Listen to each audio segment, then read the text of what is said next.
The enjoyment I get out of gliding is doing something, or perceived to be doing something different from the norm. It's also the science of the flying, the serenity once you're up there, looking down, a different perspective altogether. You're working the lift, trying to work out where the lift is, the downdrafts, the updrafts, using nature to maintain flight. I read in a newspaper article back in the late 1980s that there was a new gliding club being formed in the South Wairarapa. Apparently this was a result of a split between the power pilots and the glider pilots of the Wairarapa and Ruahine Aero Club, based up in Hood Aerodrome in Masterton. There was a contact phone number there. I duly contacted the person and was invited to have a look at the new airstrip that was being formed. Gave a handout, found out the time, date and venue, duly fronted up. There were 32 people at that meeting, all prospective members. There were a number of very experienced gliding people there also. The CFI for the Air Training Corps Masterton, he was also there and spoke on gliding as a sport is very safe. At that time, the Air Training Corps were being launched by a winch. So the question was asked, well, why can't we do that? Fortunately, Chief Flying Instructor, who was based with the Air Training Corps, also became our Chief Flying Instructor at Jury Hill Gliding Club.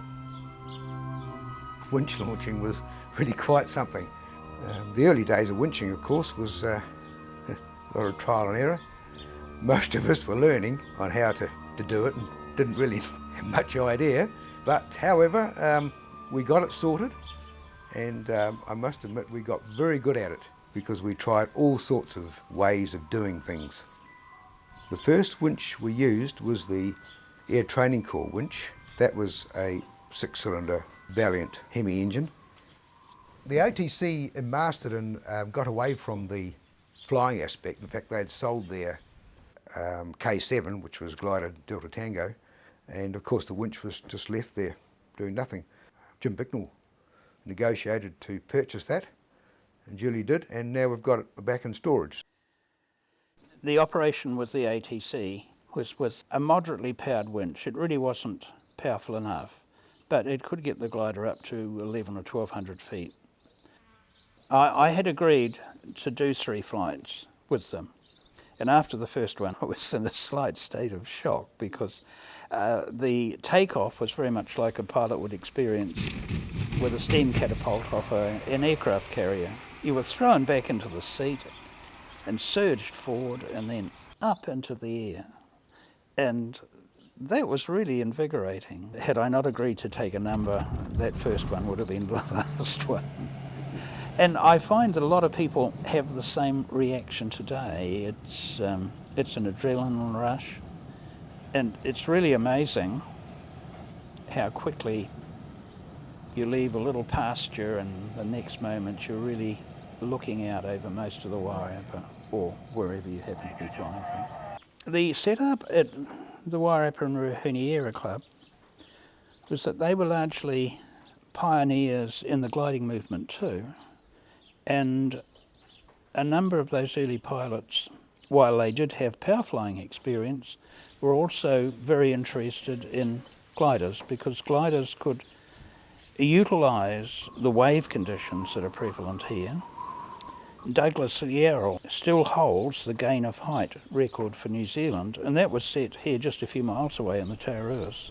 That was an epic flight, and it just showed the adventurous spirit that a lot of those people had. They were exploring something that to them was quite unique. That was the start of the development of our gliding club here. We called a public meeting. I think we had about 30 or 40 people attend. The meeting was held in Greytown. We had to get permission to establish a gliding club, and that took a year to process.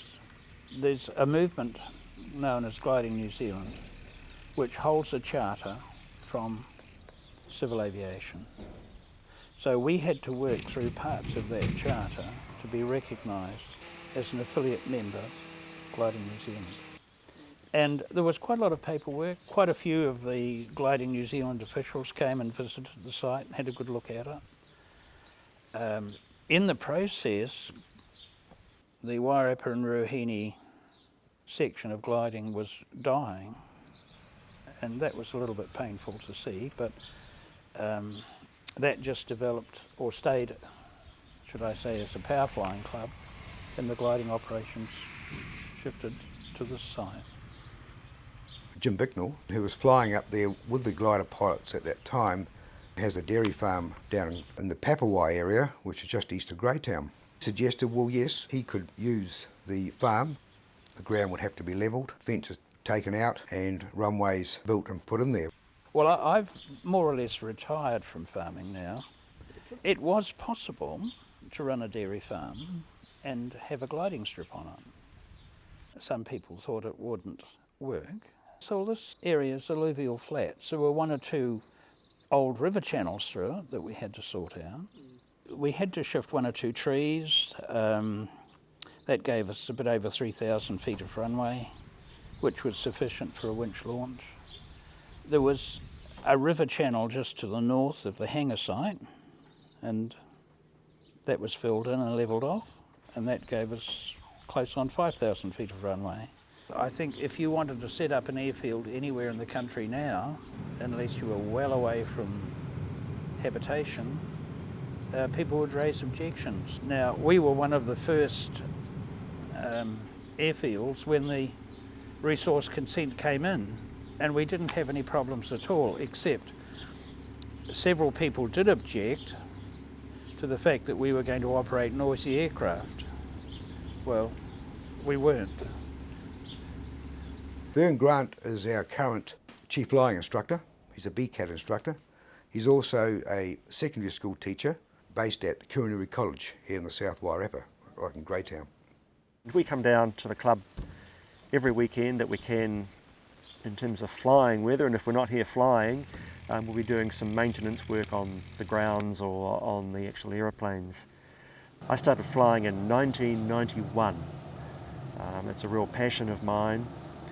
The different shades of the sky and of the ground, the peace that it brings, the perspective and the dimension of flying are all quite unique, and you actually have to experience it to know precisely what I'm talking about. When a person shows an interest in flying, we take them for 3 flights initially. First of all, as an orientation flight, just to show them that the glider is perfectly safe and that it will do precisely what we want it to.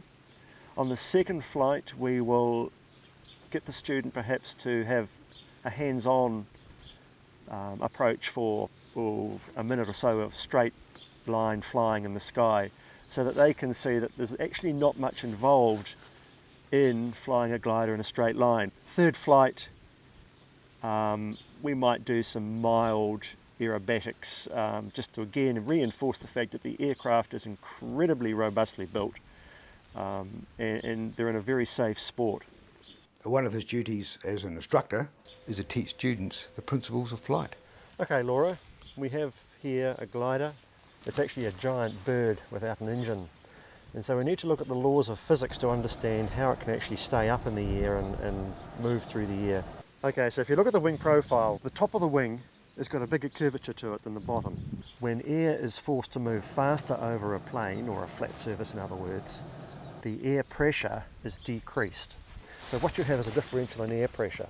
You've got high pressure underneath, or higher, relatively higher, and lower pressure on top.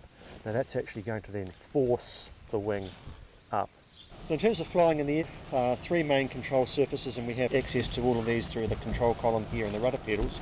If you can imagine a giant skewer stuck straight through the aircraft going that way there, the aircraft is then able to rotate on that giant skewer, and that's called roll. And the ailerons do that. If you watch out to the end of the wing there, that's what the ailerons do to achieve roll. The second axis is called the lateral axis, and that's like that giant skewer going right through from wingtip to wingtip. And this time the pitch control will activate that, and that's moving the control column forward and backward like that, and the plane is actually pitching up and down. And the third control sequence is using the rudders through what's called the normal or vertical axis, and that's like that giant skewer stuck straight through where the pilot sits at the back there. And that will turn the plane like a steering wheel does in a car. In the air, we use all three at the same time to effect a movement. Well, I started gliding when my father brought me up here just for a day trip, just to see what was going on around gliding Wairarapa, and I went for a trial flight. I got a bit hooked and decided, yeah, I'm going to learn to fly. I've learned level flight, equal balanced turning, thermal soaring, how to recover from stalls and spins, the first stages of spins. Groundwork, how to run a day of flying, how to do ground control and radio work and whatnot. When I go solo, I'm hoping that it will be a very uneventful and quite an easy flight, and hopefully that won't be too far away. Righto, Laura, we've had a good flight. We've been away for about 10 minutes. When you fishtailed on the takeoff there, that wasn't in fact you. That was the effect of the wind coming through past the hangar there. Don't be too keen to overcorrect it, because what happens is you go into an oscillation and you end up overcorrecting all the way up the line. Top of the launch, excellent. Great release, very smooth. I didn't even hear the hook come off, so that was fantastic. You are a lot less aggressive now with your thermaling technique. You're a lot smoother in the turns with nice angles of bank. That will enable you to establish where the thermal actually is a lot better than being really aggressive and really ronking right over and doing about a 60-degree turn. I've been a club member here at Papawai for about 2 years, flying in the twin aircraft through to a solo position. Currently flying the K7 and K13, and they're the twin aircraft, and wanting to move on to the K6, which is a solo aircraft. I've done a year before coming here at Paraparam, and that's a little bit different style of flying, more modern gliders, towed by aircraft, so it's a little bit slower, not quite as aggressive to get off the ground. Where under a winch, it's very much like a rocket ship. You know, you've got something like 2,200 feet that happen in a minute, where you're on tow for maybe 2,500 feet for 5 minutes. Paraparam works very well in a westerly, but doesn't work so well in a southerly or in a northerly so much. Because of the valley that's here, you typically trap a lot more heat, and there's a bit more thermal flying to be done. Where at Paraparam you're looking for more ridge or wave type flying. So from my limited experience, it seems to be there's more thermal flying here, and that's quite an important skill to learn in flying. I hadn't flown for 6 months. I normally ski the winters and fly in the summer. So 6 months had gone by and I hadn't really done much flying, so my landing was quite rough, and just that whole it's a bit like getting used to a car, you know, the meshing of the clutch. You know, it takes you a few drives before you get it right, and just applying the brake at the right time and getting a nice landing. So we have to go through that every now and again, and it's important to get it right. I took a break from gliding, a number of years from gliding, and I fronted up towards the end of 2008. I did some check flights with Vern Grant. I said to him, I want to just work out how much I can still remember. We went up and he says, Selwyn, he says, you haven't lost it. If you wish, go and do it yourself. Well, I haven't stopped. No one's told me to stop. I've just kept going. I said to him right from the start, I said, these are two goals I have. I want to get my passenger rating, and I said I also want to do my instructor C rating. I've got my passenger rating, and now I'm proceeding to work through my instructor C rating. It's not given to us. I went on a 3-day instructor's course up in Matamata. What the emphasis was on was actually teaching, the teaching side of it. Quite a number of us, including myself, are still coming to terms with that. And it's gradually working into that process to be able to fly and teach at the same time. Fortunately, the people up in Matamata were very patient. They went through the whiteboard explaining just how to get the message across, even to using just a little toy glider. I'm not a competitive person by nature. What I really do like doing is sharing the experience with other people, whether it's on the ground work, or whether it's in the air.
What I like to do is cross-country work and aerobatics.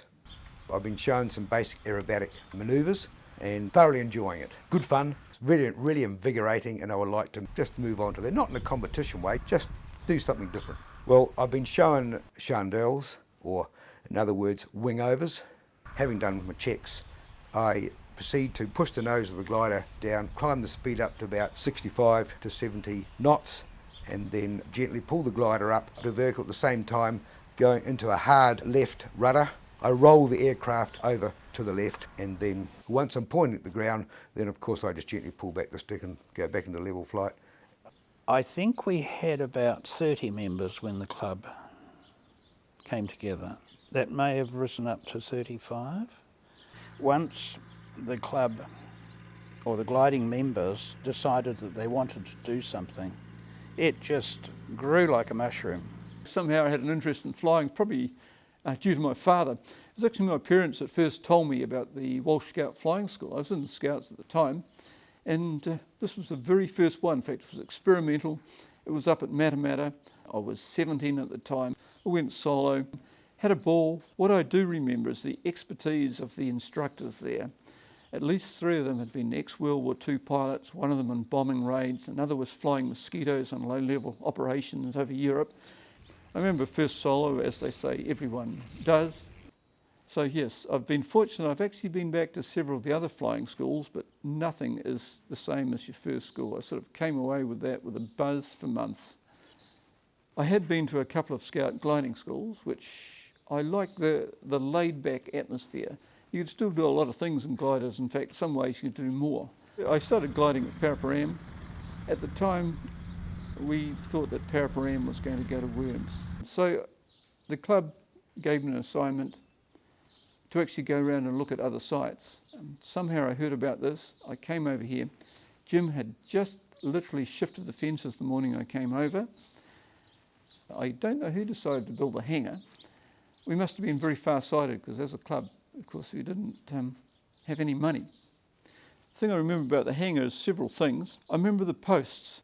One of our older members actually had a chainsaw in his hand and cut them about 1 metre shorter than they should have been, which consequently has meant that our hangar roof has been 1 metre lower. We've cursed them over the years. The other thing was the floor was quite a major effort. Previously, we waltzed the gliders in by pushing them forward, back, forward, back. The floor was metal. It was almost impossible to push a glider on it. So somebody got some 44-gallon drums for road tar, lit a fire, we put the drums over it, melted the tar, we filled up a metal bucket of hot tar, rushed in, spread it out, rushed out before we actually expired, and our lungs full up with tar, and we finished the whole floor like this. Interesting enough, it's actually proved a very durable floor. 15 years later, still works. The trusses had to be built twice. The first time they were built, they went up to standard. The hangar has proved to be such an asset over the years, and we went from being a club that wasn't even an airstrip to a club with a hangar and a house within about 2 years. So we had a very rapid rise. The members realised when they set the club up that it wouldn't be possible to run an aircraft with a small club. The cost would have collapsed the club. The winch has proved itself, but needs a fairly long runway so that you can get a reasonable height. Now, if you're launching into a breeze, you can get an effective height of about half the total length of the launch. So we were getting up to 2,500 feet in height with a 20-knot wind from a 5,000-foot runway. But if you're launching into strong winds, there's less chance of capturing thermals. So a long section of strip, you get about a third of that in a windless day. But then you've got the chance of picking up thermals. Currently we can take the winch out to 7,500 feet.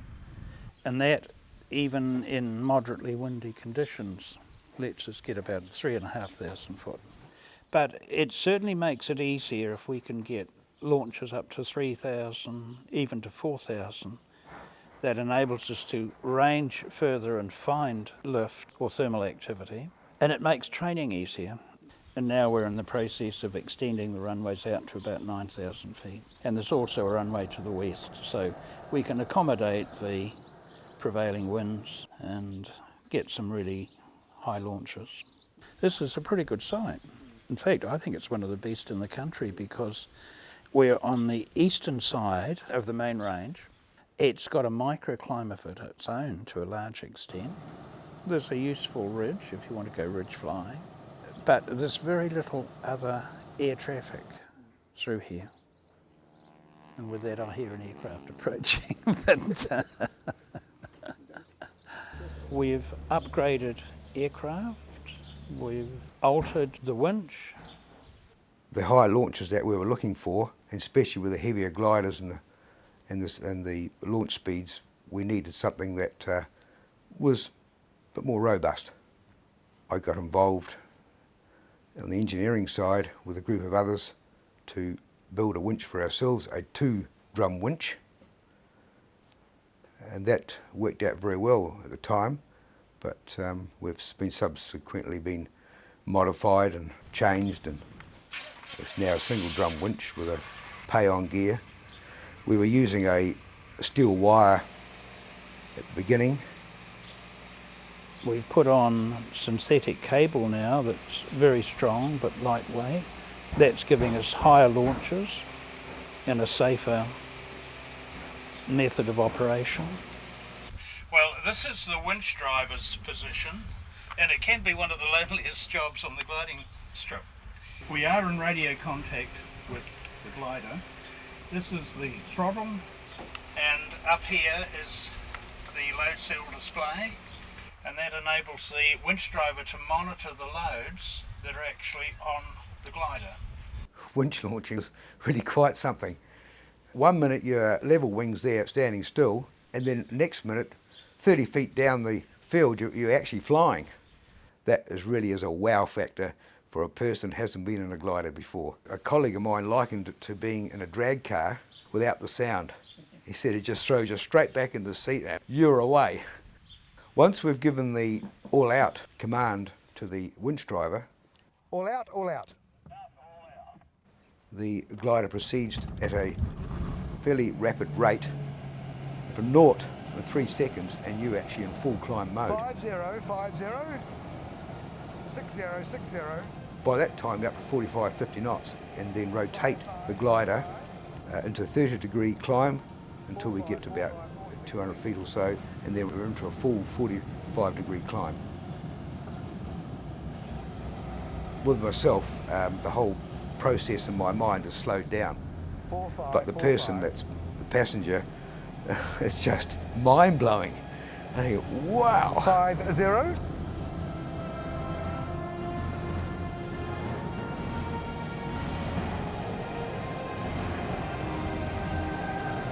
52, 52.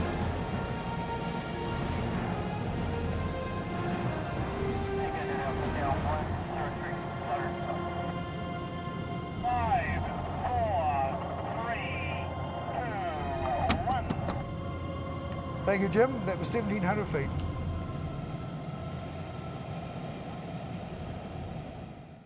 We've got more aircraft, and we've got more aircraft that we need to get into the air so that our solo pilots have got something to run. There's about 9 here at the moment. I own some of them, the club owns a number of them, and we'll put those in the air when the need arises. Now, a lot of the aircraft are old, but they've still got a lot of life in them, and that enables us to operate at a pretty reasonable rate. It would be very nice to own the latest composite aircraft, but you're looking at a tremendous cost to do all that. My first flight was in Paraprem. I went for a trial flight many years ago, and sometime after that I came up here in 1991 and started flying from here. Not a lot over that period of time, about 140 hours. In this sport there's a lot of times when you can't fly, and took a year or two off here and there. I just love the challenge of gliding and friendliness of the club members, the challenge to stay in the air for as long as possible. Just the experience of flying. I've loved being involved in aviation practically all my life. The glider stays in the air with forward momentum or rising warm air, thermals, or in this strip the westerly wind is deflected off that ridge over there, and we can soar in the rising air that is going over that ridge.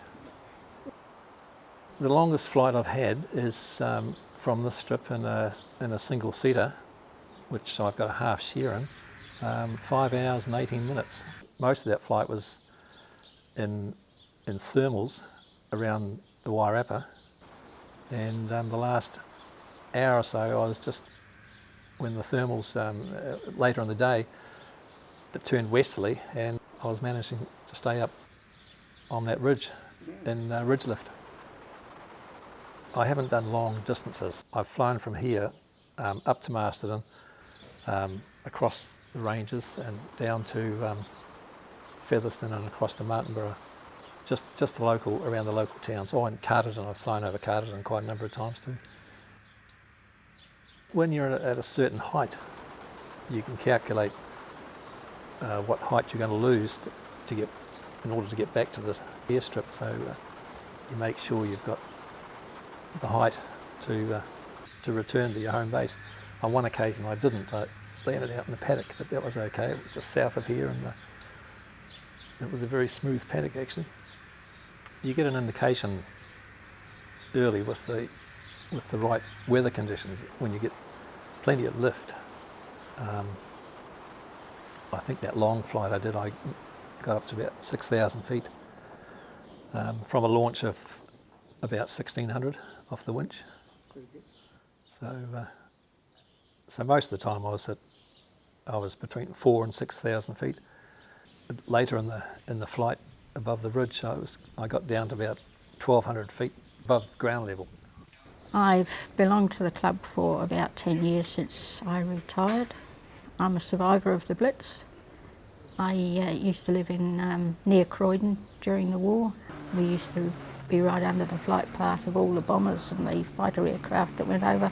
I actually stood and watched them during the air raids, and I wondered how you could make those machines do all those wonderful things, how you could control them, tell them what to do, how on earth you could make them move like that. I had to get employment, of course, so I forgot all about that. But when I retired, I thought, well, I'm going to bloody well find out. I did. I joined the club. I became the secretary, and then the secretary-treasurer, and then the treasurer. But I've done all the other jobs that people don't think about, like handling aircraft, driving tractors, managing ropes, tying them up and untying them, and all the other 101 jobs. We're not a commercial club. We're in it for the pleasure. We're in it because we want to teach people how to fly. We've got our Kuriri College kids, and they've been lovely. We get all sorts of people coming along. Just about everybody you can think of coming through the club. Probably one of the most rewarding aspects, all the different people you meet, all the different reactions to flying, from fear to, oh, that was just wonderful, they say. It really makes your day when someone says that they've really enjoyed themselves. My own flying, well, I'm getting older and my reactions aren't as good as they should be, so my flying is hasn't progressed as fast as other people. In fact, it's taken several years. I'm still not solo, but one day, I'll gather up my courage and I'll say to Vern, I want to go. There was an occasion just recently where there were two women that wanted to go for a flight. I've been up in a glider probably 9 or 10 times, I suppose now, in different places. Most of it I've done actually here in Greytown. I started flying in Gisborne on the east coast, and I started flying because they had a week of things that women could do. You could go and race a racing car, go and parachute jump, go and do whatever you wanted to do. It's just an opportunity to try something you'd never ever tried before, and I'd always wanted to try flying.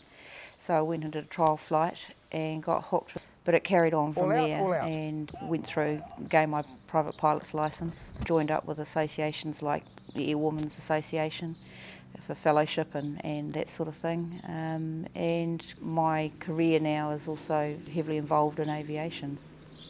Using the winch, it's quite a spectacular takeoff, and I wasn't quite prepared for that, I suppose, at first, and it is quite thrilling. From fixed wing flying, where you take off quite slowly and gradually build up speed to take off, to suddenly being launched in the air very quickly and pretty close to 45 degrees, it's quite spectacular, and it gets you up there pretty quickly, good height, and away you go. The thing that I love about flying and appeals to me most is just that freedom, being up in the air. I forget sometimes when you take someone up who's never been flying or never been in a small aircraft before, it's a completely different perspective of the world, and there's a lot of freedom up there. You can go a lot of places and see a lot. I mean, I've seen some fantastic parts of the country that people never get to see because the roads don't go anywhere near it. I've met some pretty fantastic people too who have that same passion and just enjoy the flying and the freedom that flying brings to you. There are not a lot of women involved in aviation. Several years ago I looked at the statistics when I worked at civil aviation, and women were still less than 5% of all licences that have been issued. That number, I believe, today hasn't really changed a lot. I'm not quite sure why it's not seen as a career choice. Different associations, we've been trying to encourage women to go into it and take it up, whether it's perceived as being too hard a career or whether it's still perceived as being male dominated, which is sad, and there's a lot of women have already blazed those trails really and broken down a lot of those barriers. The attitudes have changed over time, and as long as you can do the job and do it the same, then you should have exactly the same opportunities, and the world's your oyster, and it's a great career to get into. There's a lot to learn in doing it, but there's nothing that's a gender issue that actually prevents you from flying. I think the main thing that prevents people from flying really is attitude. Attitude and that passion for doing something, no matter what it is the most important thing, and if you've got that, then you'll strive harder to achieve those goals. Well, today's my birthday. I've always wanted to fly like a bird, sort of like an albatross or a gull, and sort of swoopy thing. A glider would be a next best thing. I've never been in a glider before, and what's going through my mind is I just previously saw the previous person go up, and there's this winch thing which just looks like it's extremely speedy up, and that's a little frightening, but then I saw what it was like when it was up in the air. It looked absolutely amazing.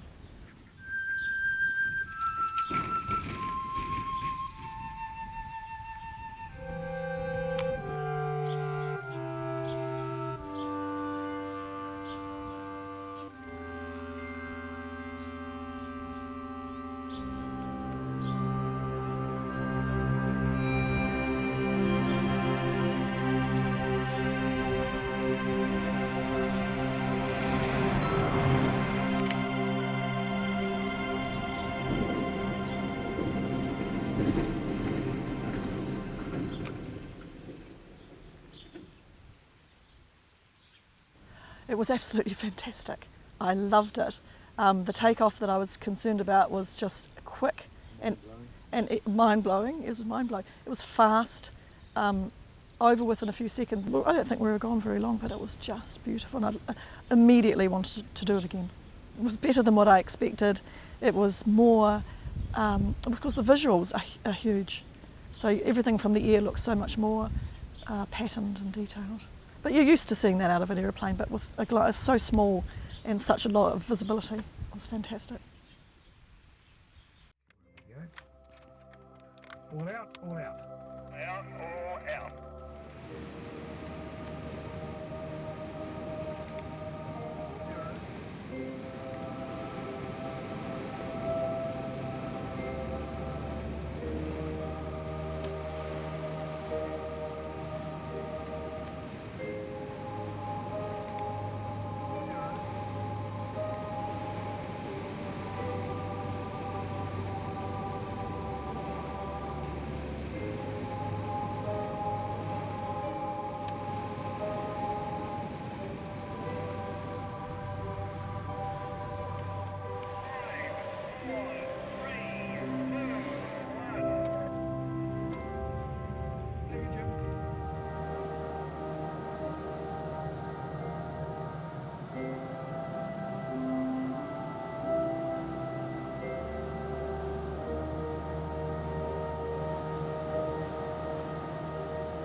The future lies with teaching young people to fly. And that's not just to keep the club operating, that's putting something back into the community. Okay, today's mini lecture is looking at safe speed near the ground. Now the formula is the stall speed of the aircraft plus 10 knots plus half the wind velocity, and that's the tricky part, isn't it? How do you read the wind speed? When the windsock is standing straight out, it's engineered to be about roughly 20 knots of wind, right? And so if it's sort of dangling down at 45 degrees, it's roughly 15 knots. If it's, down a bit more, 20 odd degrees, it's about 10 knots. 15 at the moment, so we'll make it 8. Now, what's my safe speed near the ground? 50. Yeah. And what do we constantly tell you to come in when you're landing at? 50 knots. 50 knots. Yeah. Okay, look, when you're driving a car or a motorbike, what are the two directions you can go in? Forward and left and right, okay? And in the aircraft, you've got three directions of movement, okay? Now, they're based on the plane of the aircraft. Plane is just a word for the direction of the aircraft as it's sitting. When you're pushing forward, what's happening to the speed of the aircraft? Okay, that's called a secondary effect. What are you doing when you pull the stick back? Okay.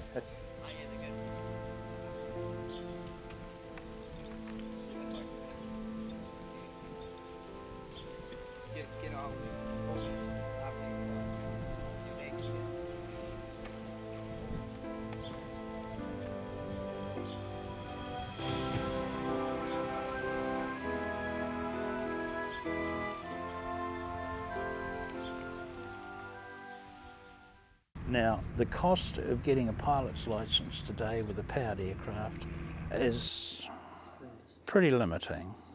But using a winch to launch a glider, people can get into the air and learn to fly a glider, and then they've got the chance to take that further if they want to go to power flying, and then there's the chance of getting into aviation as a career.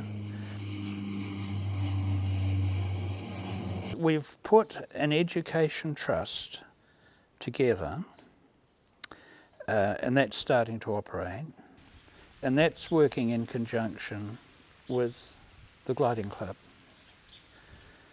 Now, that education trust can hold property in trust.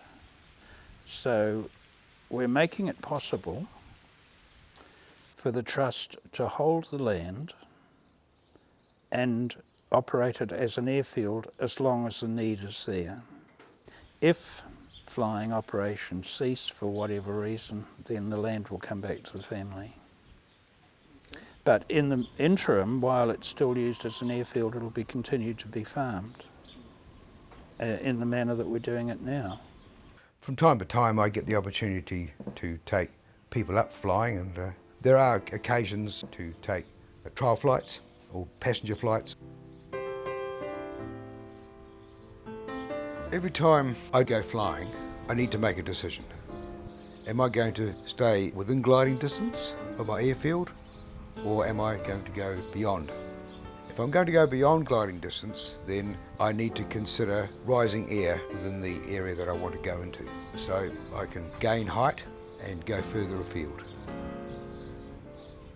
If the lift has dropped out, then I just need to land in some unsuspecting farmer's paddock. As a general rule of thumb, if you stay upwind of your field, well then you've got every chance of getting back home.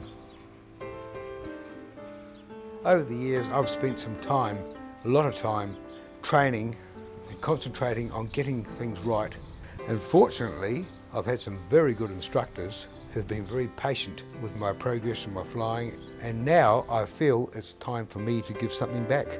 So look, you can spend the rest of your life just walking around on Earth, or you can come flying and go where eagles dare to soar.